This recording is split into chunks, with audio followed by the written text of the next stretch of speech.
বলছি দিদি, সবাই বলছে তুমি নাকি বিধবা ভাতা দিচ্ছ। বলছি 40 বছরের মধ্যে যদি কেউ বিধবা হয়ে যায়, তাকেও কি তুমি বিধবা ভাতা দেবে? 18 বছরের বিধবাও যদি কেউ হয়, তাকেও 1000 টাকা ভাতা দেবো। যে যাই বলুক দিদি, একেই বলে উন্নয়নের গুতো। 12 বছর তো দেখছেন আমরা আছি। হ্যাঁ, তা তো দেখছি, কিন্তু আমার না 12 বছর মনে হচ্ছে না। আমার মনে হচ্ছে যেন তোমাকে আমি 12 জনম ধরে দেখছি। কোনো অত্যাচার কারোর উপর হয়নি। হ্যাঁ দিদি, একদম ঠিক বলেছো। 12 বছরের মধ্যে কারোর উপর কোনো অত্যাচার হয়নি। বলছি মাগো, হে জগতে জননী অন্নদায়ী মমতাময়ী মা, রক্ষা করো মা, পশ্চিম বাংলার রক্ষা করো, আর সর্বনাশ করো না মা। তোমার আধুরা যা স্বপ্ন আছে সব আমরা পূরণ করে দেবো।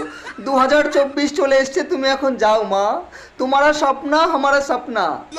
हमारा सपना आपका सपना, रोटी कपड़ा मखना मखना मखना मखना।